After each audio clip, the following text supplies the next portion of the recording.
जय श्रीमन नारायण। दोस्तों, आज का हमारा विषय है कि गर्भवती महिलाएं इस बात को काफ़ी गौर से सुने। जब आपका 7वां महीना लगता है, 7वां महीना अर्थात जब आप 7 मंथ का बेबी पेट में होता है, तो आपको किस चीज़ का ध्यान रखना चाहिए? ज़्यादा से ज़्यादा आपको भगवान के बारे में सोचना चाहिए, संसार के बारे में नहीं। किस लिए? क्योंकि वो 7वां महीना ऐसा होता है जब वो भगवान से बात करता है कि प्रभु, आज मुझे यहाँ इस गर्भ में रहते रहते 7 महीने हो गए हैं। प्रभु, मैं जन्म नहीं लेना चाहता, संसार में जाऊँगा फिर वही काम होगा। आपने मुझे मौका दिया, बहुत अच्छी बात है, लेकिन प्रभु मैं वहाँ कैसे रहूँगा? कौन मुझे आपके बारे में बताएगा? क्योंकि मैं तो 9 ही महीने तक याद रख पाऊँगा ना कि आप मुझसे बात कर रहे हो। उसके बाद मुझसे कौन बात करेगा? ये बात शिशु नारायण जी से, भगवान से कहता है कि प्रभु आप ही बताइए, संसार में आने के बाद मुझसे कौन वार्तालाप करेगा, कौन मुझे आपकी बातें बताएगा? क्योंकि संसार में आने के बाद लाजमी 99% लोग कहते हैं मैं आपकी मम्मी हूँ, मैं आपका पिता हूँ, मैं आपकी दादी हूँ, मैं आपका दादा हूँ, लेकिन भगवान का परिचय कोई नहीं करवाता। कोई नहीं कहता कि भगवान भी है।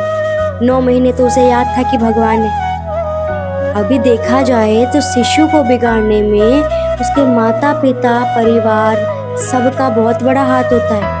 क्योंकि अगर आपने सबसे पहले जन्म लेते उसे नारायण जी के बारे में बताया होता, अरे आप तो एक तरफ से उसके गुरु वाले माता पिता हैं। जैसे राम जी गए थे वशिष्ठ जी के पास, वैसे ही हम भी उनके गुरु ही हैं। हमें उन्हें इतने समय तक सिखाना है, पढ़ाना है, जिससे वो भगवान के बारे में जान सके, ना कि संसार। फिर हम क्या करते हैं? हम अपनी गलतियां बताते हैं। बता दिया हम माँ बाप हैं, उन्हें खिलौनों में लगा दिया, कभी उनके सामने नारायण नाम का जिक्र नहीं किया। बच्चा धीरे धीरे धीरे धीरे भूलते भूलते भूलते भूलते वो भूल ही जाता है कि वो प्रभु भी नाम की कोई चीज़ है।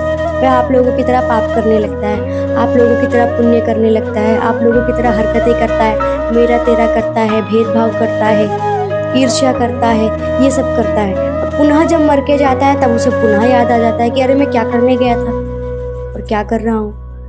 तो दोस्तों, इस चीज़ का ध्यान माता पिता को रखना चाहिए कि अपने से ज़्यादा वैल्यू भगवान की करवाओ।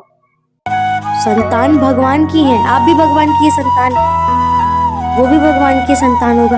लेकिन कोशिश करिए कि उसे भगवान के बारे में बताएं, जिससे उसे भगवान के बारे में, क्योंकि भगवान उसके भी माता पिता हैं और उसे अधिकार है बचपन से ही जानने का, समझे?